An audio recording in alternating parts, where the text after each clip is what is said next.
Uh, Good day, everybody. Today's seminar will be presented by Dr. Bihalan Bhattacharya. He is now postdoc at Nicholas Copernicus University. He will talk about unital positive map and operator Schwarz inequality. And also, if you want to ask question, the steps are very simple. Unmute yourself and shoot the question point blank. Okay, thank you. Over to you, Bihalan. You can start. Thank you, Shorodipda. I welcome you all. So in this today's session, what you can see my slide in my slides, I'll discuss on the unital positive maps satisfying operator Schwarz inequality. Well, briefly, my plan is to introduce my audience about the Schwarz maps or Schwarz inequality in general, and to provide a brief review of literature corresponding to this topic. That is my main goal of this today's discussion. So let us move further with the plan I have kept in my mind. So this is basically the plan of my presentation. First, I'll start with the introduction, and I'll try to give you some motivation about the topic, mainly the topic of positive maps, which has been a active area of research in operator algebra. So with that, I'll go further to the mainly the definitions of positive maps, various layers of positivity, and discuss the properties of positive map.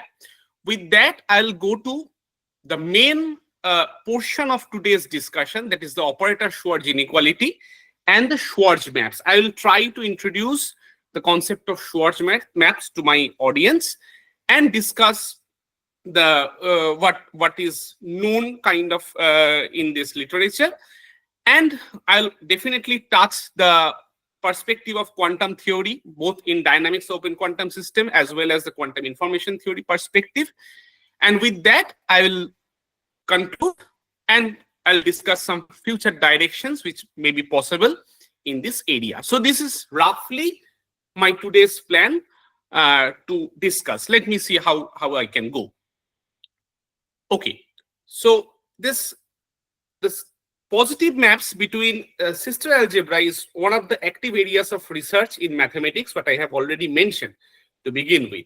So it initially started with the work by Kadison, and then works by Steinspring, Erling Stomer, Oronovich, MD Choi, and later, in this direction, Osaka, Tomiyama, and Van Paulsen. So there are many mathematicians who have contributed positively in this field, and which has become a rich field in its own right.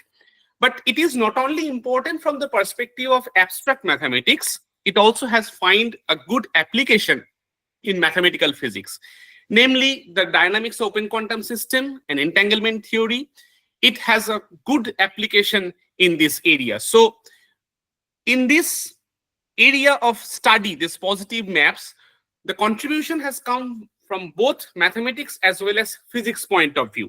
And after the discovery of this entanglement theory and the connection between positive map and entanglement theory, a good number of contribution have come from both the perspective. I mean, both the physics community as well as mathematics community came together and contributed a lot in this direction. But still, the main challenge is there, and the challenge is it's still not possible to characterize the structure of positive map even in the low dimension. It's still not known that how to characterize. There are few results in very low dimension, but in general arbitrary finite dimension, it's not known that, I mean, how the structure will behave or how the structure will be.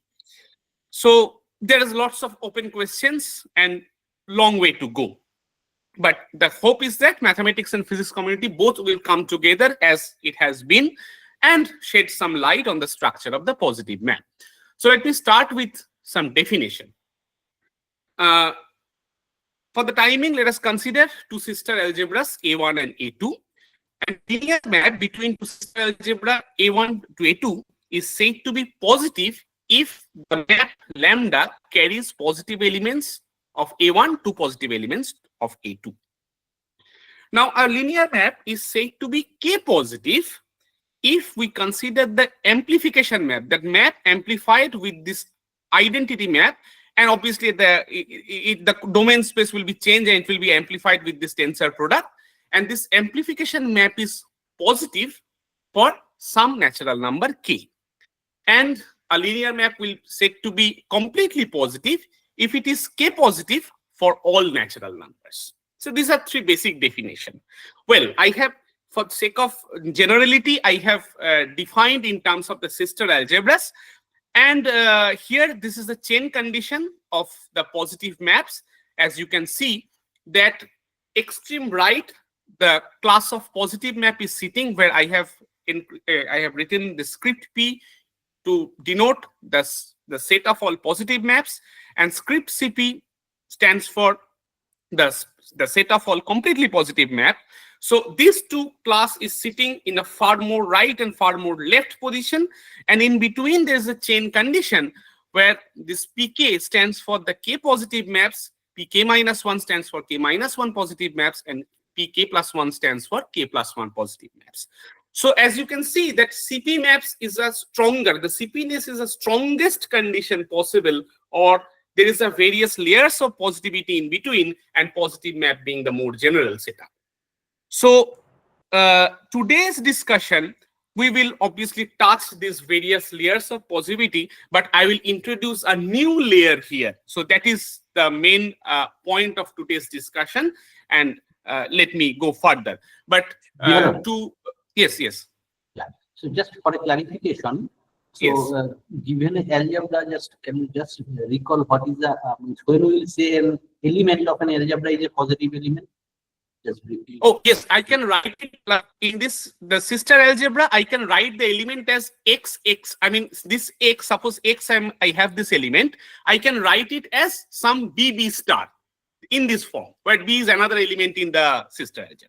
Here, positive element, I have defined this here. But in the next slide, I will come to the GNS construction, which will concretize everything. And I can come, eventually I'll come down to the operator level. And so that, I'll discuss throughout my description, I will discuss about this operators and everything. But for sake of completeness or sake of generality, I have kept the definition in the language of sister algebra. But throughout my discussion, I will go with the language of operators and everything in that language. Okay. But yeah, the positive elements, by means of positive element, I just define it can be written as a form of some b star, where b is another element in that sister algebra. That is my positive element.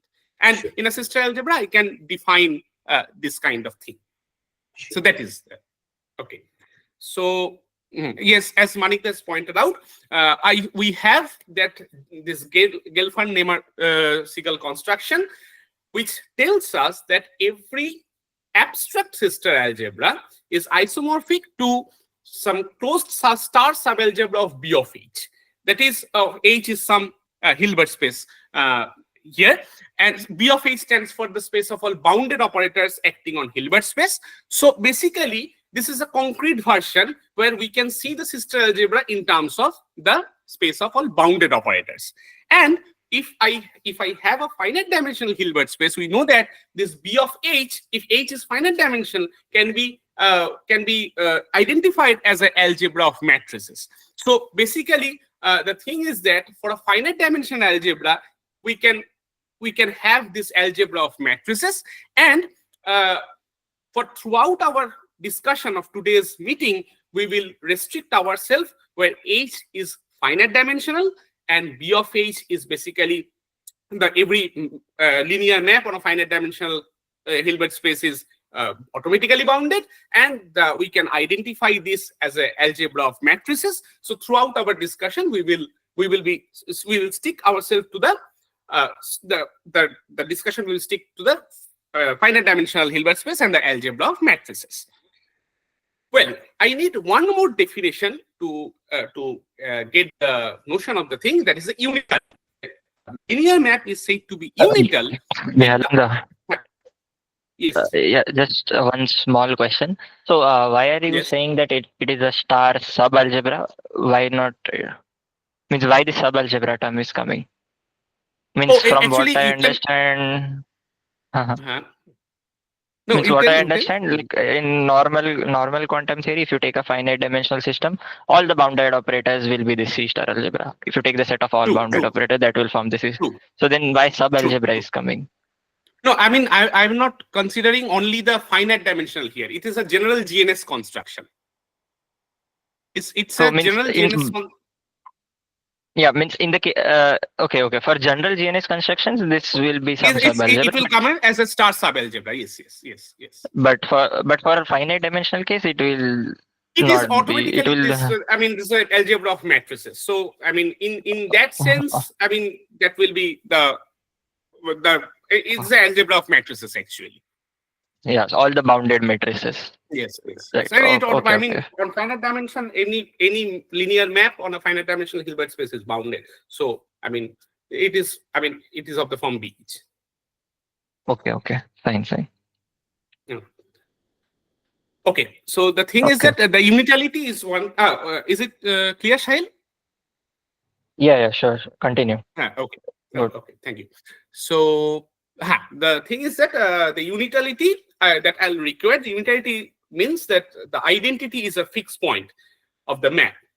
So with this, I will take a pause and go back to what we know earlier in the course of inner product space, which is a very famous Cauchy-Schwarz inequality.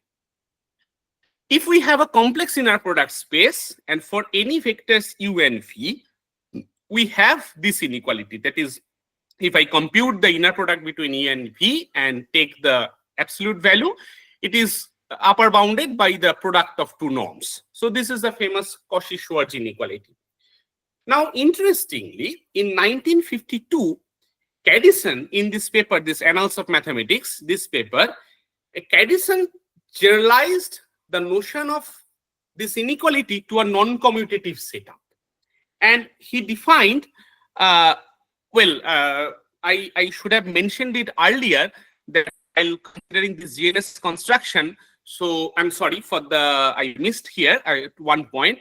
That is, throughout, as I mentioned, that throughout my discussion, I will restrict myself in the finite dimensional Hilbert space. So the algebra will be algebra of matrices. Not only that, though the most of the results that I will show here in different papers, they have been derived in the context of general sister algebra, but here I have written them in terms of the operators. But since we have restricted ourselves in a finite dimension setup, so we will just keep ourselves in that setup and discuss the results in terms of the operators. So the Kadison proved in terms of this, obviously in the setup of sister algebra, but let us discuss here in terms of the operators. Kadison showed that if we have a unital positive linear map, unital means it preserves the identity. Identity is a fixed point, and positive linear map means, as I defined here, it is very well known that we in an algebra of matrices we can define a positive semi-definite matrices. A linear map is said to be positive if it takes a positive semi-definite operator to a positive semi-definite operator. So if we have a unital positive linear map acting on some B of Cn, where Cn is an n-dimensional complex Hilbert space, then phi satisfies this inequality. This phi of a square is phi of, I'm sorry, I put the square here. So it is actually phi of a square. Actually, I'm sorry, there is a mistake.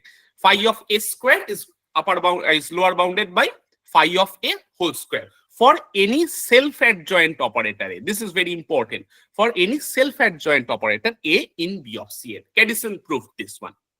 So this is a non-commutative generalization of Schwarz inequality that Kadison has provided. But he proved in terms of the sister algebra. I have kept it here in terms of the language of operators. Now, this inequality can be extended further. if we choose a unital positive map on But, P of Cn, Bihalan, yes, yes, can you go to the previous slide? But like yes, this, when you talk about Schwarz inequality, it's about two operators, right? yes. So it's a condition. Sorry, it's about two vectors. It's a condition on two True. vectors. But here you are True, only true. talking about a single map. Right, right. But actually, I will not discuss in today's talk. But the thing is that this inequality can also be framed in terms of two different operators as well.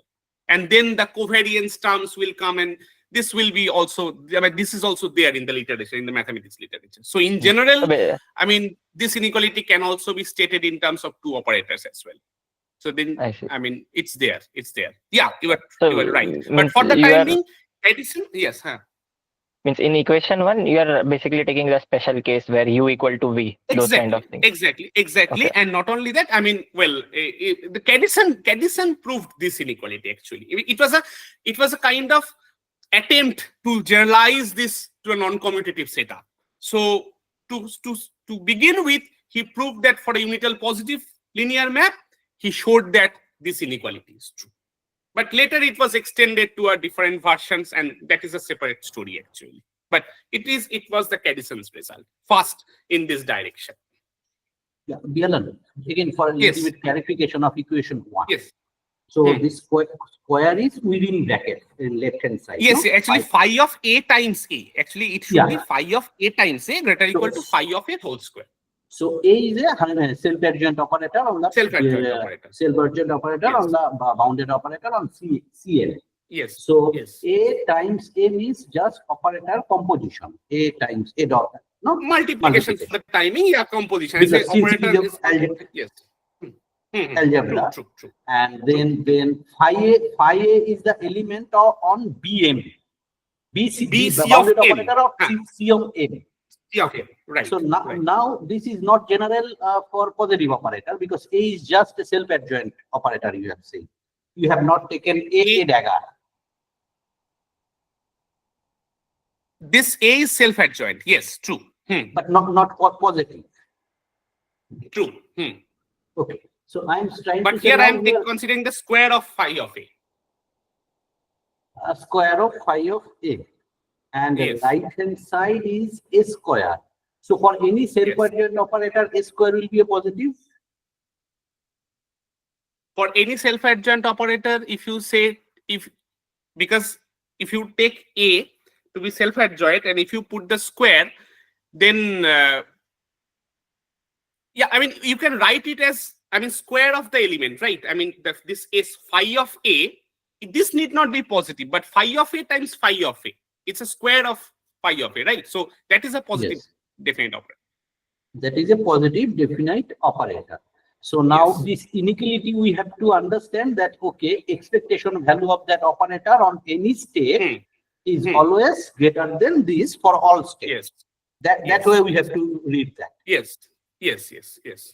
Okay, but I'm saying this A, since you are saying A is equal to A square is a positive operator, this is for Hermitian. For finite dimension it is obvious, but infinite dimensional it is little bit tricky, but since you are considering finite dimensional, that this is obvious. Right. In infinite dimension, in general, you have to be a little bit more careful. But Manik, Hermitian operator, if you square, it will be positive operator, no? Completely, I agree, because for finite dimensional, Hermitian and self-adjoint are identical concept, but infinite dimensional, that need not to be there. I see. For infinite dimensional, that need not to be the case. No, Bihalan, am I correct? Yes, I mean for the timing, we are restricting ourselves in the finite dimension. Finite dimension. So, that's why. That's why we can. That is why we can. Yes. Yeah, fine. Okay. Fine. Okay. Shall I continue, Manik? Sure. Yeah. So further, this inequality was extended to the normal operators, and we know that the normal. Every Hermitian operator is normal. But this is very interesting. And this, you see that I don't need the Hermitian here. I have this inequality for the normal operators. That is, any unital positive map satisfies this inequality for normal operators. Now, this actually I think Choi proved this inequality for this normal operators. So the main ingredient of the proof here, the two facts.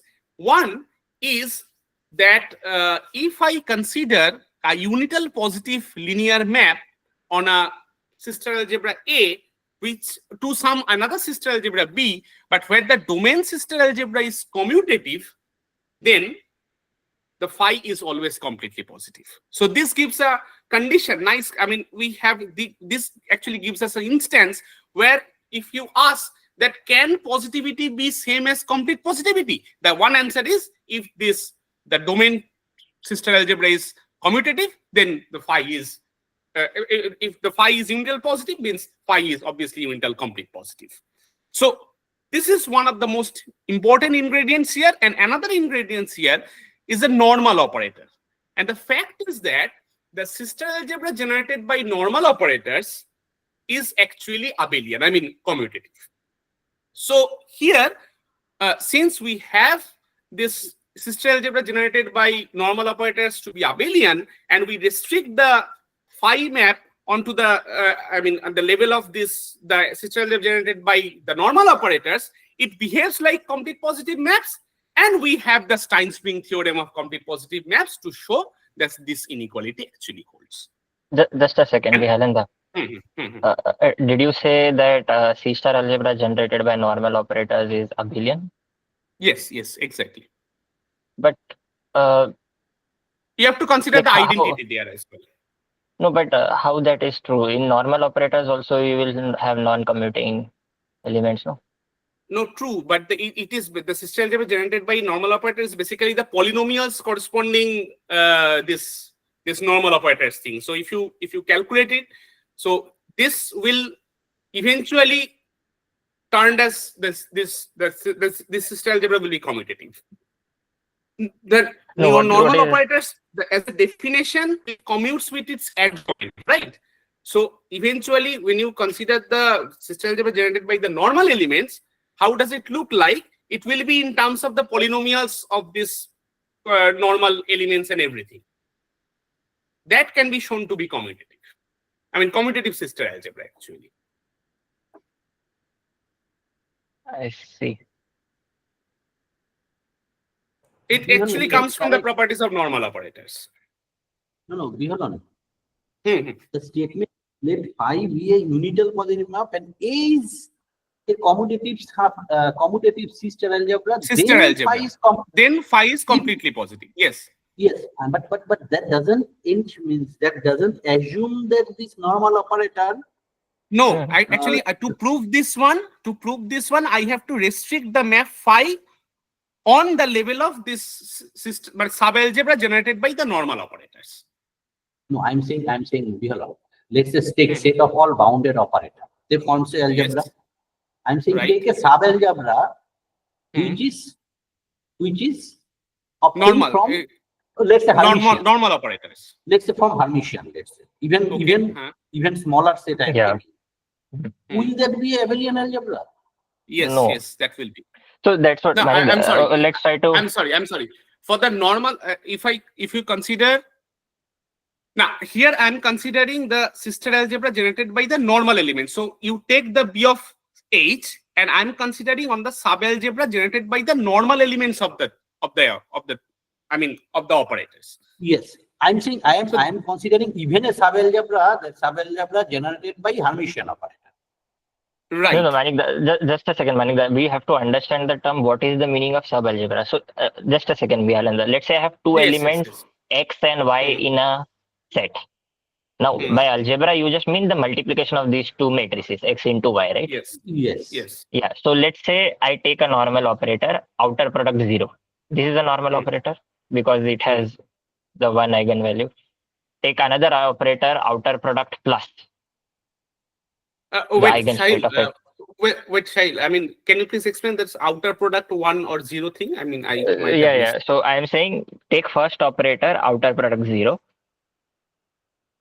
Outer product with which one? I mean, 0. 0, 0. Cat 0, bra 0. Okay. Yes. So this is my first operator. It is normal, right? Yeah.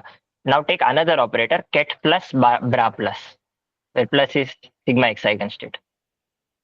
Okay. Now both of these operators are normal, but their multiplication is not a normal operator. Right? So just if you take just the set of normal operators, if you multiply them, they will not be normal operators anymore. No, I'm not considering that. I'm considering this algebra generated by the normal element. That need not be the, normal element. Agreed. But then it will just give you all the operators. How? So means what I'm trying to say. Okay, just take these two operators. These two don't commute, right? Or maybe Shahil, it is true for the finite dimensional thing. But here in general, no, Bihalan, what you are saying, it is correct. That means, Shahil, what Bihalan is trying to say, you are not allowed to take this algebra. You take outer product 0, 0, outer product 1, 1. You see, that kind of things you have to take. Yes, but then you are taking only commuting, already starting with commuting. Yes. Actually, commuting means I'm considering the algebra generated by these normal elements. Commuting normal elements. Commuting normal elements. Yes. That is like classical mechanics. That makes sense. That probably makes sense. Okay, we can argue probably. Okay. But the main ingredient is here. That is, I start with a unital positive map and then restrict myself in a system algebra generated by the normal elements, and then I know that it is complete positive. I have the Stein-Spring theorem. I remember Pratik nicely explained Stein-Spring theorem in his discussion when he discussed about the complete positive maps. So with this Stein-Spring theorem, we can prove this inequality. So that is why these normal operators are important here. It plays a very important role. Well, so can I proceed? Yeah. Okay. So the thing is that now one can define, okay, we already have a unital positive map satisfies this inequality. This is the operator Schwarz inequality for normal operators. Now we demand, okay, we can define something like this, that unital positive map is called Schwarz if it satisfies the same inequality for all operators in the B of Cn. Now we do not need, or we are omitting this normality condition, this normality restriction. So automatically it is not expected that all positive maps will satisfy, or all unital positive map will satisfy this inequality for all operators, because it is true that the positive linear maps satisfy this inequality for normal operators. Unital positive map satisfies this inequality for normal operators. But we are demanding that a unital positive map will be Schwarz if it satisfies this inequality for all operators in B of Cn. Now, in this context, so these maps will be called the Schwarz map, or these maps are called the Schwarz maps. Now, in this context, obvious question will arise that what is the relation between the positivity and complete positivity? Yes. I'm sorry, again and again. No, fine, Manikda. It's good to discuss actually. I am saying, you see equation 3, how I am seeing, look into the x star x. This is a positive element always. Yes. Okay. Now, since my phi is a positive map, the left hand side is a positive operator. Yes. So expectation value will be always be a real number. It is something more. It is always a positive number. On the right hand side, you see phi x and phi x star. But in general, phi x and phi x star are not, means phi x and phi x star means this star I cannot put into the phi. Because if I can write it phi star x, phi x, then it is again a positive operator. Then if it is a positive operator, the expectation will be in general a real number. So ordering we understand only for real number. If it is a complex number, then there is no question of ordering. But this Schwarz map is ensuring, okay, no, this part is also a real number. Am I correct? Yes, That is actually, what it's trying to this say. whenever Manikda, I mean, let me tell you in this way. If correct me if I'm wrong. This is I am considering this in the domain of positive map, right? So Yes. map, it is already hermiticity preserving. So phi of x star is same as phi of x whole star. So now you see in the right hand side, I have actually phi of x whole star. No, but X is for arbitrary operator, no? X is arbitrary. X is completely arbitrary. That's why then phi of X star, how you can say phi star of X? This is for hermiticity preserving, I understand. But for Yes, arbitrary but operator, phi being a positive map, it is hermiticity preserving. So my phi has the property that for arbitrary operator x, phi of x star will be phi of x whole star.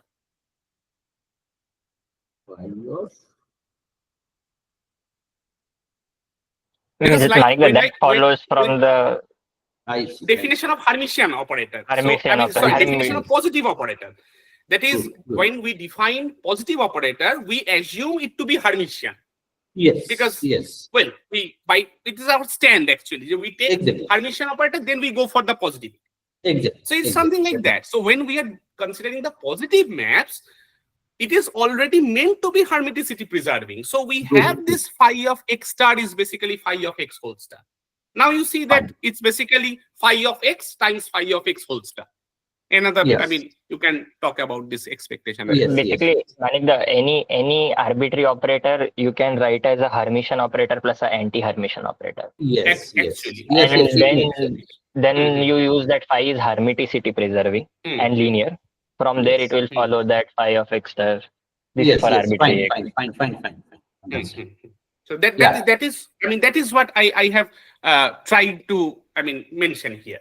Yes, fine, So understand. This right hand side is of this form, but I mean I have not written in terms of this phi of x whole star. It is hermiticity preserving, so I have put the star inside the parenthesis actually. So that is the thing.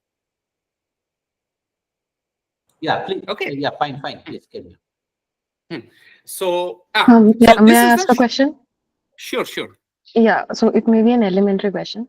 So I'm just trying to ask, what is the motivation to take this particular inequality in these maps? Well, this was first proved by Kadison to generalize the Schwarz inequality.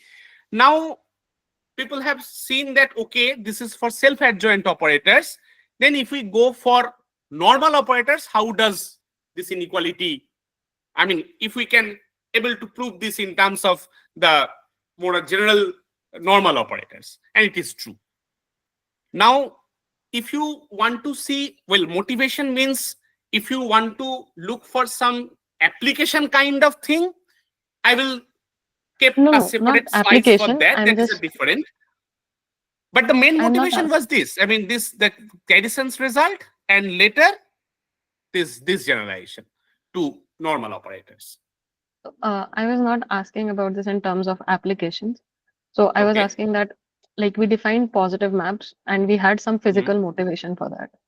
After that, we defined completely that I want. What was the physical motivation of positive map? So for single systems, we tried to say that for under any environment interaction, I want my state to go to a state. Right? But then when we saw it for bipartite system or multipartite systems, it turns out that it does not work.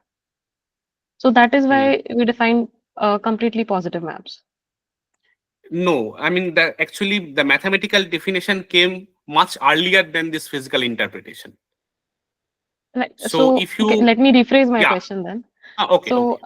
Yeah. So does this have any physical interpretation, this inequality that you're putting here? So that is the thing we are still, I have kept some slides for that.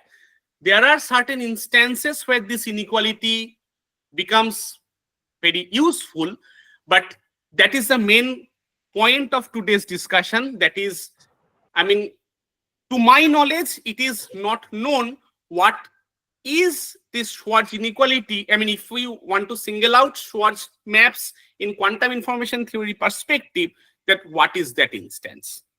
Like, for example, if you consider the positive maps, you know that given a positive map, I can always have an entanglement witness. There's one-to-one correspondence of separability and positive maps. But if you ask me the same question, what is the role of Schwarz map, or is there something in quantum information theory so that the Schwarz map becomes the solely responsible for that? I don't have the answer. It's a very good question, actually.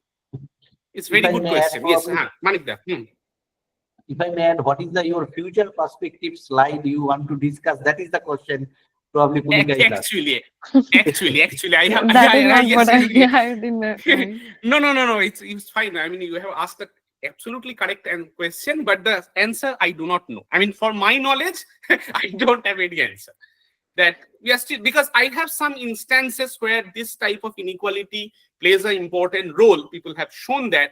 But if you want something that, okay, so Schwarz map is this which singles out everything, like positive maps, complete positive map is there to describe quantum channels, dynamics, everything. Positive maps is there to single out entanglement detection, is play a very instrumental role in entanglement detection. But what is the role of Schwarz map? Is there something which singles out the Schwarz map in terms of the positive map? I don't know. I don't know. I mean, that is actually one of the future perspectives that we may think of. Or if some of you have any idea, it will be good to have some discussion. So so Bihalan, like I'm saying, like, do you have an example of a qubit positive unital map which violates this inequality equation 2? Yes, I have. So you will mention that. Yes. I'll come to that.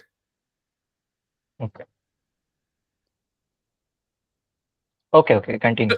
You want this inequality to be violated, right? And it will be unital positive, right? Yeah, that's a second equation 2. Yeah. Yes. I'm just coming to it. This is an example. Transposition, a very famous map.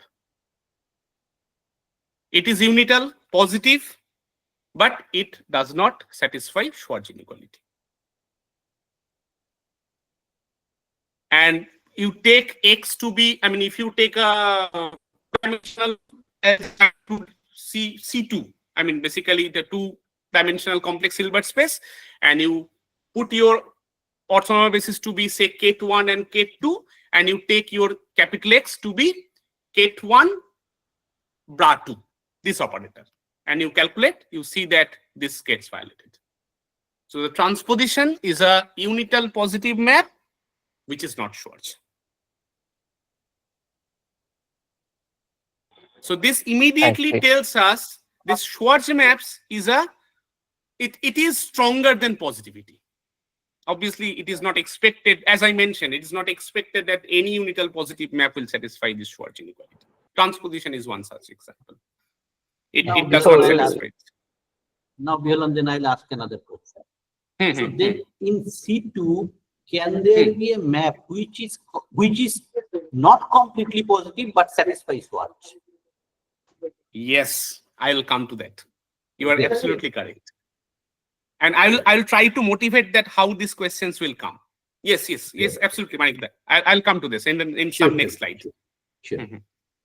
So up to now, what we have seen that, well, Davis proved this result that complete positive maps are Schwarz, unital complete positive maps are Schwarz, and at the other hand, we have the transposition map, which is unital positive but not Schwarz. So this clearly tells us that this Schwarz property is stronger than positivity but weaker than complete positivity.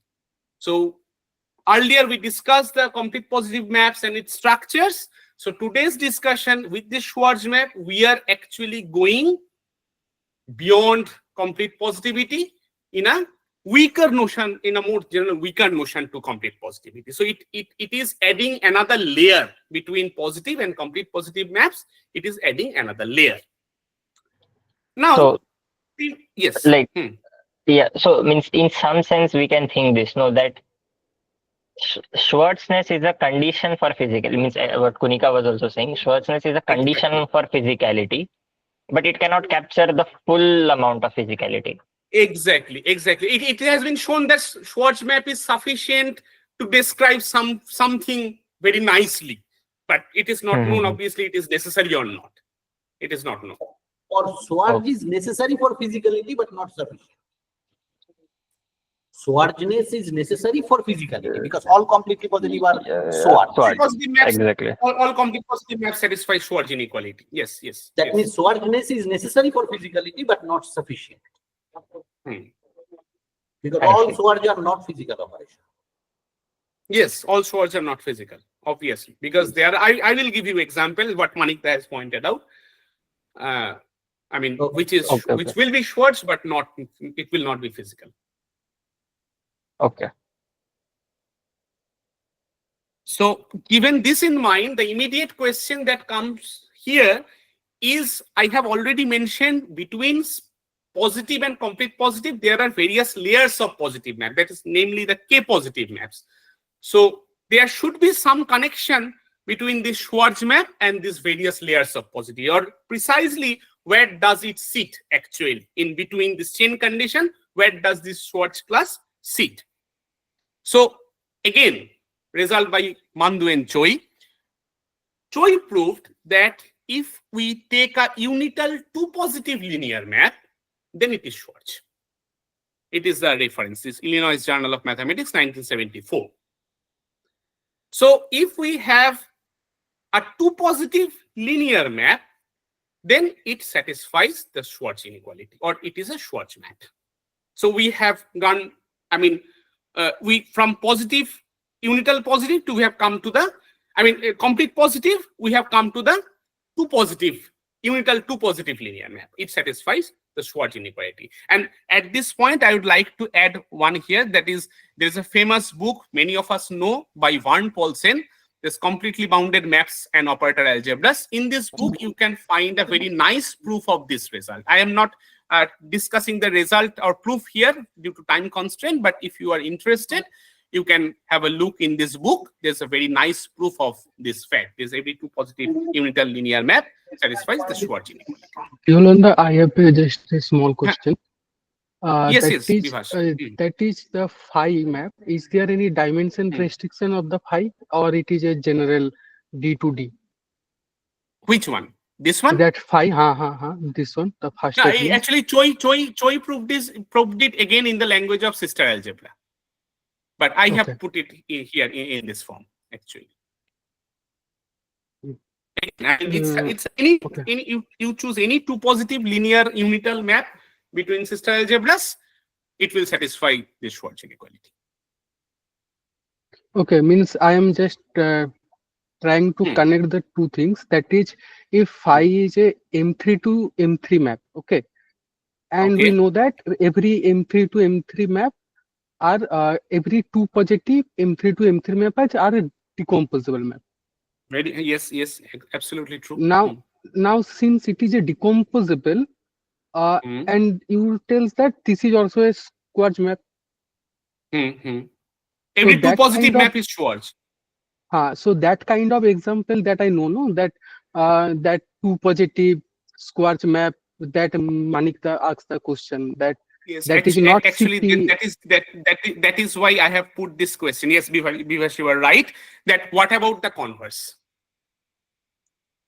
That, well, two positive linear unital maps are Schwarz, but is it true that any Schwarz map will be two positive unital? And actually, this question, it was initially believed that this was true. I mean, it was believed to be true. But again, in 1980, Mandu and Choi give this example, as Manikda was pointed out. This is an example of a Schwarz map on B of C2, which is not two positive. Again, unital positive map, which is not two positive. Hence, on B of C2, it is not CP, because on B of C2, 2 positivity is same as complete positivity. So this is the first example of Schwarz map which is not 2 positive. So that is why I have kept it as a counter example. Actually, Choi's paper, he presented this counter example. So now it becomes very interesting. You see the chain condition here. I have kept U to be in the unital setup. So extreme right, it is positive unital. Extreme left, it is complete positive unital. And in between, the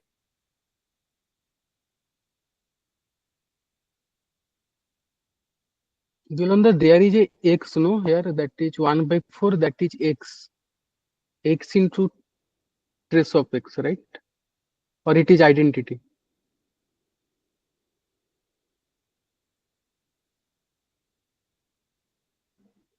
Maybe he got disconnected. Just wait for a minute.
You are muted. You have to unmute. I'm extremely sorry. I got disconnected. I'm sorry. Shorodipda, I was okay. actually. So I Okay. didn't Okay. see. Please continue. Okay. Okay. So the thing is that I was here. Okay. Did you? How long I was here? I mean, in this meeting. After that, this was the example you have seen. You have to share. Yeah, your slide is not visible. I'm sorry. Extremely sorry. Just a minute. And you are discussing this Choi's example. 1/4. Choi's okay. Then I entered there. I'm extremely sorry for this inconvenience.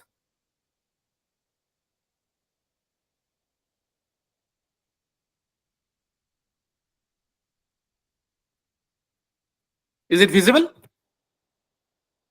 Yeah. Please continue. So this is the counter example. Bihalan, I have a doubt. Means here it is identity or x? Means the operator 1/4 into identity. This is actually identity. Trace x times identity. Yes, because trace x is a identity. scalar, so it is the identity is there. I have not written it. It's identity. Yes. So that I was discussing that initially it was the question was, what about the converse of this statement, that every Schwarz map will be 2 positive? Then the Choi provided the first counter example in this context, that he provides a Schwarz map which is not 2 positive. And it is a map on B of C2. So on B of C2, it is 2 positivity is same as positivity, and therefore it is a first example of a map unital positive which is Schwarz but not complete positive. So, or not 2 positive. Yes. So instead of 1/4 and half, if we take 1/3 and 2/3, still it will be unital, no? Still it will be, Manikda? Sorry? Unital, no? We are discussing unital. Unital, yeah. Yes, yes, yes. So I'm saying instead of 1/4 and half, if we take 1/3 and 2/3, then also will it be unital? Okay. Actually, I have a general prescription for this class. If time permits, I will show you. Sure. Fine. Shall I show now, Sure, I mean? Yeah, please. Okay. Go ahead. Okay. So actually, this is the general, more general form. You see that if you put this, I mean, if you choose this lambda, mu, a1, a2, I mean, these 4 parameters in a way, you can reproduce the map provided by Choi. And here you can find when it is unital. And this unitality actually comes from this fact. This sum over, if you add these 2 terms, this a11 and a12, it will be 1, and a21 and a22, it will be 1. So, I mean, with this, I can, or we can have the map provided by Choi actually falls in this class. So we can have, I mean, what the example you are suggesting, Manikda, we can compute whether it is unital or not. I mean, that we can understand. Fine. Okay. This is a much generalization. Okay.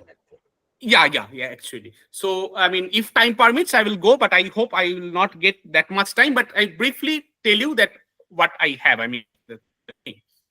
So this is the chain condition. The Schwarz is sitting exactly in middle of this unital positive and unital 2 positive, where this inequality is strict. This inequality is strict due to this map, this equation 4, and the right-hand side inequality is strict due to the presence of transposition map. So this is a more, it is a stricter notion.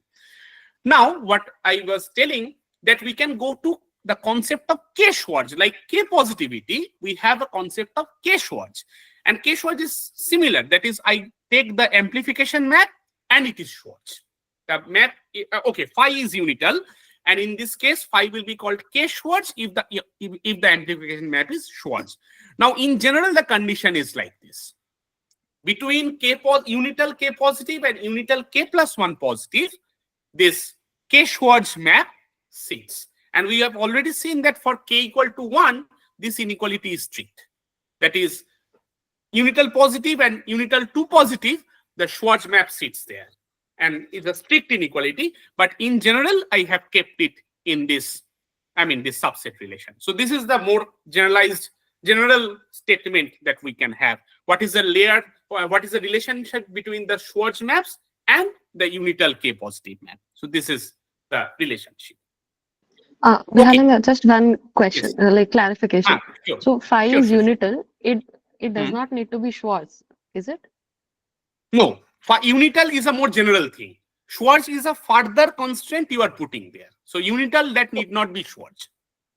But whenever we say Schwarz, it is by definition unital. Yeah. So for any unital map, if it is if it follows this identity K tensor phi is a Schwarz map, like for any unital map,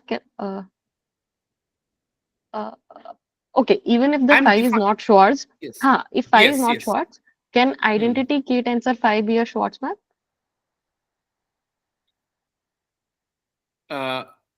Can you please repeat your question? Phi is a unital map, but not a Schwarz map. So can identity tensor phi still be a Schwarz map?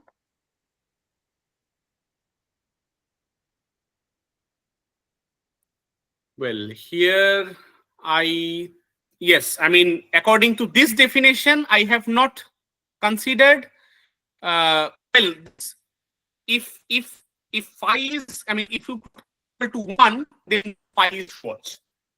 So you can get back your Schwarz map from here, putting k equal to 1, actually.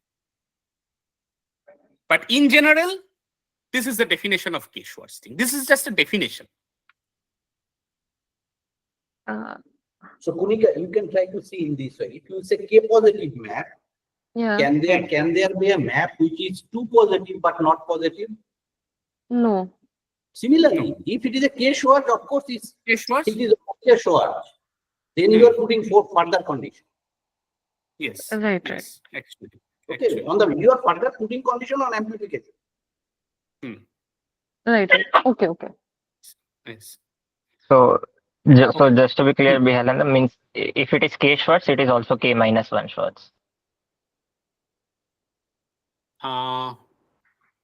Right? Yeah, this will follow probably Bihalan. This will From what follow you are again from the chain condition. Yeah, this chain yeah. condition. Yes. Yeah. Yes, Just yes, this think will about follow. k I mean, positivity. similarly, yes. Kind of Yeah. k positivity So that is it's Actually, like basically. I mean, in between every k and k plus 1, I mean, it will be again sk minus 1 will be sit inside this Exactly. k minus Yes, 1. yes, I mean, this will Understood. Understood. So just like one more condition, one more question. So like in the case of positive, if you say that a map is k positive for all k, then it implies it is completely positive. right. Will that follow here also? If a map is k Schwarz for all Completely k, Schwarz, is it something like complete? that. Yes, Will it maybe it's be interesting, but I do not know. Yes, maybe this is interesting. One can define completely Schwarz or something like that. Maybe, like maybe I mean, But I Bihalan, have- you see, Bihalan, you go to your earlier slide. yes, You're completely Schwarz and CP will coincide actually. Maybe this will be the same. From definition, This will be the same. Yes. This because on this- positivity, you are putting further demand to get the Schwarz condition. Right. And then at k level, if you put the k level condition for all positive, you are getting CP. Of course, on Right. Schwarz level, if you give the condition on all k level, you will get the CP. right. yeah, means right. So that's what eventually like it will- I wanted to see what happens just before CP. So just before CP, there will be a so let's say my map is from D dimension to D dimension, or let's take for simplicity, let's take 3 dimension to 3 dimension. So if you look at positive, you have 2 positive, which is a subset of positive. Then you have 3 positive, which is actually is CP? completely positive. Yeah, 3 Right. positive is just CP, right? Now you are saying between 2 positive and positive, I can put the 1 Schwarz or just one Schwarz. Schwarz there. Right. And between CP and 2 positive, I can Two put positive. a 2 Schwarz. Two Schwarz Between there. completely positive, yeah, between completely positive and 2 positive, I can put a 2 Schwarz. But these 2 Schwarz and CP, are they same or not? That is your question, maybe, right? Exactly. That is my question. Okay. So Is On it coming, C2, Manik? on C2, it will be the case. yeah. On In C2. in C2, but in C2, Manik, the C2, the problem is no, even in C2. So in C2, what you have? I think Positive is a subset of. Let's go ahead. We can discuss. No. Yeah. Okay. Okay. Actually, I have some examples regarding this. Maybe later we can discuss, because there are examples of n-2. I mean, if you define from n dimension to n dimension, there are some examples of n-2 Schwarz, but which is not n-1 Schwarz. So I mean, this type of examples are there. Maybe we can discuss it later. I mean, if Okay, Bihalan. yes, but this is interesting. Okay. But I am just left with the literature. So this is the main idea, that what the structural thing is known. But I'm just left with, okay, how much, I think I do not have much time. Shorodipda, how much time I have? Then I'll just Yes. Maybe maybe you can wrap up in next 10 minutes, if it's possible. Okay, 10 minutes is, I guess I'm fine. So the next I will do is basically the literature survey. So these are the main challenge is, though it was, the concept of Schwarz map is known, as I have mentioned, for longhand, but there are very, very few examples of Schwarz maps, or namely non-trivial Schwarz map is known, because you know that every complete positive unital map is Schwarz. So that is not a non-trivial example of Schwarz map. So we are interested to find what are the non-trivial examples of Schwarz map, or how to construct that. So there are very, very few examples of Schwarz maps known. These are some references, as the slides will be there, so you can find them. So in this paper, actually, Darek and his collaborators have provided the concept of Schwarz approximation. Like in positive map, there's a notion of complete positive approximation, that is structural physical approximation. With that analogy, Darek and his collaborators defined the concept of this Schwarz approximation, that how much noise has to be put in the positive map to bring it to the Schwarz level. And then next, in this work, Kashia, Shagnik, and Darek provided the notion of partial contractivity, and then they discussed what is the relationship between the qubit Schwarz map and this partial contractivity and everything. This is a very recent paper by Sun and Lee. They provided a non-trivial example of Schwarz map in higher dimension. Next, this paper, Eric Carlin and Alexander Muller-Harms, they have provided, and they have actually characterized the Schwarz thing in terms of some tracial inequality. This is another very interesting paper. The very recent paper is very interesting. They provided the characterization of Schwarz map in terms of some tracial inequalities, and they provided the characterization. And very recently, we have come up with some result. We have defined, or we have characterized a class of qubit Schwarz map, that is a Schwarz map on dimension 2, which is non-trivial. And actually, the example that I showed is from that paper, this class. We have characterized for this class which maps are Schwarz, and precisely this is the condition. Okay, the slides will be there. If you are interested, the reference is there. If you are interested, you can have a look into this paper.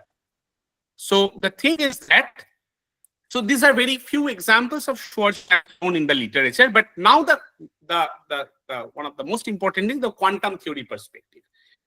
Now, if we consider the dynamics of open quantum system as well as information theory perspective, or quantum information theory, so there are evidences that the Schwarz map has been defined, or Schwarz map has been considered in various cases, or there are facts that Schwarz map has been shown to be useful. Like, it's a famous paper of Lindblad, where he derived the generators of dynamical semigroup. He discussed actually the relationship between what is the relationship between the Schwarz property and the dissipation function in the 1976 famous paper of Lindblad. Then another thing is that it is already known, again by Lindblad, that if we consider the relative entropy, it is monotone under complete positive map. Then later, Ullmann actually realized that this condition of complete positivity may be relaxed. That is, it was known further that this monotonicity of relative entropy under the positive trace-preserving linear map, it holds whenever the dual map, with respect to the Hilbert-Schmidt inner product, obviously, the dual map is a Schwarz map. So up to that result, it was thought that, okay, Schwarz map has some importance here to prove this monotonicity of relative entropy. But there is a further result by Alexander Muller-Harms and David Reeve in 2017. They have proved that, okay, not only it is true for this whenever phi dual is Schwarz map, but the relative entropy is monotone under any positive trace-preserving linear map. So in this case also, Schwarz map, it has some importance, but it is not like that it is the condition that we can single out Schwarz map to have this application kind of thing. Another thing is that Darek and his collaborators have come up with the notion of Schwarz divisibility. Like in dynamics of open quantum system, there's a notion of complete positive divisibility, there is a notion of positive divisibility. Schwarz divisibility actually lies in between. But obviously there are questions that what is the physical motivation of this Schwarz divisibility? And recently they have characterized that in case of relaxation rates of Markovian semigroups, if we consider the unital Schwarz maps, then they satisfy some universal constraint, which actually satisfies the constraint of CP positive semigroup. So this has found some good application. So the Schwarz map has found some good applications in the dynamics of open quantum system as well. And this paper is very, very recent. This is in arXiv actually, and this is published by Italian group. Amato, Paolo Facci, and Arturo Conrec. Arturo is in Warsaw now, I guess. So they have shown that this Schwarz property is sufficient to describe the asymptotic dynamics of a finite dimensional open quantum system properly. But still, the question is there that what is the physical application, or what is the application of Schwarz map which singles out, okay, so this is the case where we can apply, or we can come up with the Schwarz case with some certain property to explore the properties of Schwarz map can be explored further. So there is actually a long way to go, but I believe that the take-home message for today's discussion is basically this Schwarz property, which I have been trying to introduce, that it is a stronger notion than positivity, but weaker than complete positivity. But obviously, since the structure of positive maps, even in low dimension, it's a messy thing. So there are detailed study of structure of positive map. It is required, and automatically this Schwarz thing, this construction, there is possibility that one can construct a new non-trivial Schwarz map and also shed some light on the structure of positive map. Another important thing I have not pointed out here, that this is a geometry, because we know that positive maps forms a convex cone. CP maps and co-CP maps are also there in forms of convex cone. It is known that Schwarz maps also has this convexity notion, because convex mixture of two Schwarz map is Schwarz. But further structure, geometric structure, the facial structure, even if it is at all possible there to characterize something, that can be an open direction in this area. And obviously the application of Schwarz property further in quantum information theory that we look for. So that will give us some interpretation that, okay, this Schwarz property is important for this kind of thing or this kind of perspective. And another important thing is that today's discussion, I have restricted myself into the unital setup, but one can immediately ask that what happens if we go beyond unital thing? And it is a legitimate question to ask. But we can go, because unital, if you go to the definition of Schwarz map, you see, okay, here, you see that unitality actually gives us this phi of identity is identity. But if you do not have this, if you go beyond unitality, there will be some additional factor of phi of identity will be present here. And people have done it in various papers. In this Carlin and Alexander's paper, they have defined the generalized Schwarz maps. And it is also very interesting to study the notion of generalized Schwarz map, that is a non-unital Schwarz map, and obviously its applications in various quantum information theoretic perspective. So with that, let me conclude. Thank you very much for your attention. Thank you for the nice talk, Bihalan. Maybe we can take one question before the end. And Bivas has a question. Please ask your question. Yolanda, means I have a question, that is that map that you have showed, that is a Schwarz map which is not completely positive. Can you go to that slide? Yes, this one. This map. Is there any features of transposition here in this case? Means can I take other not CP map, that is a reduction or other kind of things that also forms a Schwarz map? Means, well, I immediately don't have answer. But, well, I mean, it's all about the construction. Can I try to say something? Bihalan. Instead of X transpose, I think if you just take X split, okay, that will work. Just same coefficient, everything will work. Like that map is just unitary rotated to this map. Just unitary rotated version of this. You understand? what is Vivash? Understand. Understand. Hmm. Now I think Saurabh, if you want, you can stop this recording. Bihalan, if you are free, I can like to further discuss if you are Sure. Okay, maybe you can end this discussion here and then you can continue personally. Means Okay, I Ritesh, have you can, another. one second. Ritesh, you can stop the recording and then we will officially end this meeting. And in this link, you can continue. in this link we can continue, no? Yes, I hope so.